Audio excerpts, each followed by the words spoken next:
Howdy, Immortalium here, and today I'm going to be reviewing Storm Fairy by Osamu Tezuka. Now, if you're unfamiliar with Storm Fairy, it's interesting to note that Storm Fairy is actually a collection of 3 short stories, all of which are shojo, by Osamu Tezuka that he did in the 1950s.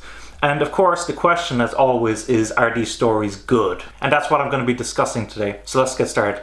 So what is the story, or shall I say, stories, of Storm Fairy about? Starting off with the first one, which makes up the bulk of this book at about 100 pages, is the short story Storm Fairy. Storm Fairy follows an empress who is fleeing a burning castle. Her land is at war with a neighbouring state, and her husband's life is at stake. And in an effort to try to save her husband and her land, she makes a deal with this surprisingly ugly forest fairy in order that their unborn daughters will swap faces. Lo and behold, her wish is granted, the husband is safe, the land is at peace, but once her daughter is born, her daughter is so hideous that she has to wear a mask wherever she goes. Meanwhile, the forest fairy has her daughter, and her daughter is absolutely beautiful. Eventually, one of the men at the castle figures out that the princess is ugly, that she's wearing a mask, and decides that he's going to swap his daughter with her so that he can get into power. And the princess, whose name is Ruri, is cast out, and she doesn't know what to do until she comes across a samurai called Tanosuke. And Tanosuke, while a bit skeptical of her, decides that he's going to help her get back into power. And that's how the story begins. Now, the story of Storm Fairy is in many ways pretty basic. You definitely wouldn't call it one of Osamu Tezuka's better stories, but nonetheless it is quite enjoyable. There's a nice element of danger, a sense of adventure. It is overall a pretty decent story. However, one definite criticism that I'll give this story is its ending, which involves a bit of a sacrifice that is then immediately rectified, and it feels a little bit of a cop-out. So from that perspective, it's a little bit disappointing. But beyond that, the story of Storm Fairy itself is pretty decent. The next story, Kokeshi Detective Agency, runs about 50 pages and follows a little girl called Pako, who, along with her dog Moru and her brother Taro, run a quote-unquote detective agency. And they get involved in a real-life crime, and as you might imagine, shenanigans ensues. And the story of Kokeshi Detective Agency is alrightish. It is weaker, I think, than Storm Fairy, even if it is enjoyable, you know, the hijinks that these kids get into. Oh, they set up a quote-unquote detective agency and now they're involved with a real crime. But it is very basic, and while it is enjoyable enough, I do think it is a bit of a step down from Storm Fairy. And finally, the last story, Pink Angel, clocking around another 50 pages, follows a character called Pink, who has made it their mission to help mortals down below. They're kind of a celestial being, kind of like an angel, although I do believe that they're referred to as clouds. And meanwhile, they've ticked off another pair of quote-unquote clouds called Brown and Sepia. And basically this story deals with Pink trying to help these mortals, while Brown and Sepia try to get in her way. And again, it's a relatively harmless story, enjoyable in its own way, and I actually prefer this story to Kokeshi Detective Agency. But even so, it isn't anything particularly elaborate. It's just a kind of a relatively basic, enjoyable story. And overall, with regards to my opinions across all of these stories, I do think that this short story collection is a little bit on the weaker side compared to some of Osamu Tezuka's other short stories, such as Under the Air, such as Clockwork Apple, etc., etc. And I think a big part of that comes from the time period. The fact that at the time, shoujo manga was relatively basic. It was definitively aimed at young girls.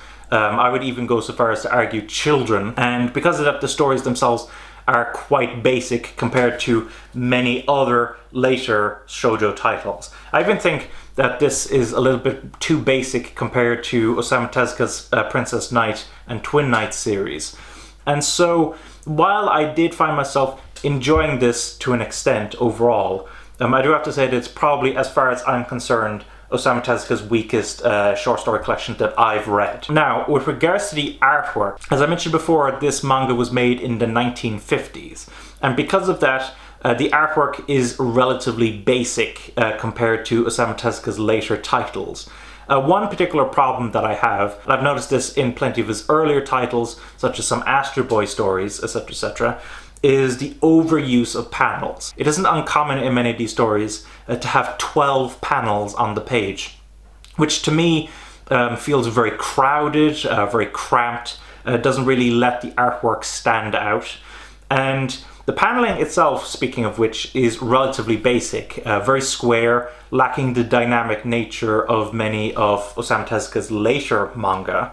But nonetheless, I do have to say that I'm still fond of the art style of Storm Fairy, which was undoubtedly inspired by much of American animation, such as the Disney movies, Looney Tunes, Betty Boop, etc., etc. And I do still find the art style itself appealing, even if it doesn't reach the levels of many of Osamu Tezuka's later titles. It's more the paneling that gets to me. I wish that the paneling of this manga was more dynamic, that he allowed more panels to be larger and to breathe.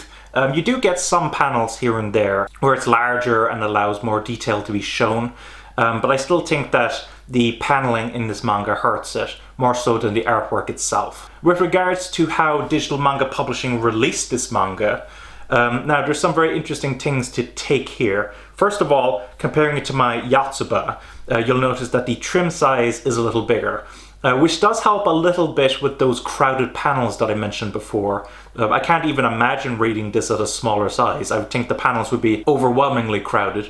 But I do have to say the trim size helps a bit to alleviate that crowded panel situation. Beyond that, the paper quality itself is pretty nice. Unfortunately, this is one of those digital manga publishing titles that I mentioned before where there's no page numbers, and I do find that quite frustrating. Digital manga publishing would later rectify this. Later titles of theirs would include page numbers again, but unfortunately this manga does not have any page numbers. And with regards to extras, the only thing that I would consider an extra in this is just a little list near the end of the book detailing what year and what months the various chapters of these short stories were released. And that is quite a nice little addition, but it is relatively basic. And so overall, I think digital manga publishing did an okay job releasing this. The nice paper quality and the trim size is great, of course. The lack of page numbers is, to be honest, a little infuriating to me. And the inclusion of the dates of release of the stories is quite a nice little addition. But beyond that, it is relatively basic. So overall, what are my thoughts on Storm Fairy by Osamu Tezuka? These stories are interesting enough that I found myself enjoying them to an extent, and it was nice to see one of Osamu Tezuka's earlier titles. This is actually one of the earlier titles that I have in my collection. But it is a shame that it doesn't hold a candle to many of Osamu Tezuka's later works.